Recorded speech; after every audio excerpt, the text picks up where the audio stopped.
আসসালামু আলাইকুম। ওয়ালাইকুম আসসালাম। যে মসজিদে মাইক আছে মসজিদে এবার খবর না বলছে যে এটা মসজিদে মাইক থাকলে ইবাদত হবে না। ইবাদতকে শিরক বলছে। আচ্ছা, প্রশ্ন হচ্ছে মসজিদে মাইক থাকলে ইবাদত হবে কিনা, নামাজ? সেখানে নামাজ হবে না। হ্যাঁ, শিরক বলছে। মসজিদে মাইক থাকলে ওই মাইকে নামাজ পড়লে ইবাদত হবে, নামাজ হবে না। এই মাইকটা হয়েছে আমাদের সুবিধার জন্য। এই যে আজকে ওয়াজ মাহফিল হচ্ছে, এখান থেকে শেষ মাথায় আমার আওয়াজটা হয়তো যেত না, এখান থেকে ঘরে যারা শুনছেন তারা হয়তো আমার কথাটা শুনতে পেতেন না, কিন্তু এই মাইকের মাধ্যমে এই ইবাদত বন্দিগিগুলি ঘরে বসেও আমাদের মা বোনরা শুনতে পাচ্ছেন। আমরা যে এখন টেলিভিশনে আমরা ওয়াজ মাহফিল করি না, এই যে আমরা ওয়াজ করি, ভিডিও হচ্ছে, এটা ইউটিউবে যাবে, ফেসবুকে যাবে, এই কথাগুলি যখন মানুষ শুনবে, মানুষ হেদায়েত হবে কিনা? তাহলে বিজ্ঞান আমাদের জন্য সহজ করে দিয়েছে। এখানে বসে আমি ওয়াজ করছি, কিন্তু লন্ডনে বসে বসে আমার মুসলমান ভাই বোনেরা কোরআন হাদিসের আলোচনা শুনতেছে। এটা কি দ্বীনের খেদমত হচ্ছে কি খেদমত হচ্ছে না? খেদমত হচ্ছে। সুতরাং যেখানে দ্বীনের কল্যাণ আছে এই কাজ করা যাবে কি যাবে না? যাবে। তবে যারা বলে নামাজের মধ্যে যদি আমরা মাইক ব্যবহার করি তাহলে রসুলের একটি সুন্নত, মুকাব্বির হওয়ার যে সুন্নত, এটা উঠে যাবে, আসলে এটাও যুক্তিযুক্ত নয়। এটা মুকাব্বির হওয়া এটা সুন্নতের বিষয়, এটা কোনো নামাজের ফরজ ওয়াজিবের মধ্যে পড়ে না। যদি মুকাব্বির হতে হয়, হ্যাঁ, এটা সুন্নতের সওয়াব পাবে। যদি মুকাব্বির থাকে ভালো, না থাকলে যে নামাজ হবে না, মাইকে নামাজ পড়লে যদি নামাজ না হয়, মক্কা মদিনাতে মাইকে নামাজ হয় কি হয় না?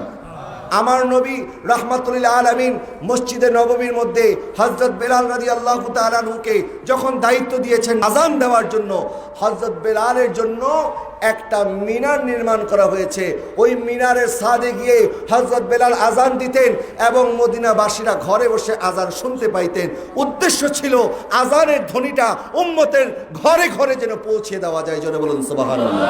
যখন কেউ কোরআন তেলাওয়াত করে তখন ওই কোরআন তেলাওয়াত যিনি করছেন, ওই কোরআন তেলাওয়াত যিনি শুনছেন, তিনিও সওয়াব পাবেন। পাবে কিনা?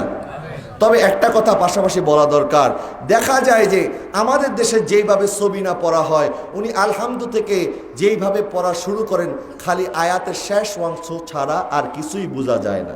আমার আল্লাহ বলছেন ওয়ারাত্তিলিল কুরআনা তারতিলা, কোরআন পড়ো কিন্তু সহি শুদ্ধভাবে পড়ো। তারাবির নামাজের মধ্যে এমনভাবে আমাদের হাফেজ সাহেবরা নামাজ পড়ে, উনি কি কোরআন পড়তেছে না কি পড়তেছে এটা উনি জানে আর আল্লাহ জানে। এরকম কোরআন তেলাওয়াতের মধ্যে কোনো সওয়াব অর্থ বিকৃত হয়ে যায়। কোরআন তেলাওয়াত করার সময় হুঁশ নিয়ে তেলাওয়াত করতে হবে। অশুদ্ধ তেলাওয়াত করলে চলবে না, তাড়াহুড়া করলে চলবে না, তারতিল সহকারে তেলাওয়াত করতে হবে। আপনার তেলাওয়াত যিনি শুনবেন তিনিও সওয়াব পাবেন। জোরে বলুন সুবহানাল্লাহ। সুতরাং এই বিষয়ে বিতর্ক করার কোনো সুযোগ নাই। যেইভাবে এই মোবাইলকে আমরা ব্যবহার করি আমাদের কল্যাণে, এই মোবাইল কেউ গান শুনে, আবার কেউ নাতও শুনে, কেউ কোরআন তেলাওয়াতও শুনে। এখন আপনি যদি বলেন এই মোবাইল দিয়ে কোরআন তেলাওয়াত শোনা যাবে না, তখন কোরআন তেলাওয়াত শোনা যদি বন্ধ হয়ে যায় তখন এই মোবাইল দিয়ে তখন তারা গান শুনবে। এই মোবাইলে যদি আপনি বলেন মোবাইল দিয়ে হুজুরদের ওয়াজ ভিডিও দেখা যাবে না, তখন এই মোবাইলের মধ্যে তখন তারা সিনেমা দেখবে, নাটক দেখবে, গুনাহ করবে। এই জন্য গুনাহ যেন না হয়, আমাদের উচিত মানুষকে এই বিজ্ঞানসম্মত, এই বিজ্ঞানের যুগ, মনে রাখবেন ইসলাম বিজ্ঞানময়, বিজ্ঞানের সাথে ইসলামের কোনো সংঘর্ষ নাই। বিজ্ঞান, ইসলাম বিজ্ঞান দিয়ে চলে না, বরং বিজ্ঞান ইসলাম দিয়ে চলে। কথা বলেন ঠিক না বা ঠিক? সুতরাং বিজ্ঞানের সাথে যদি ইসলামের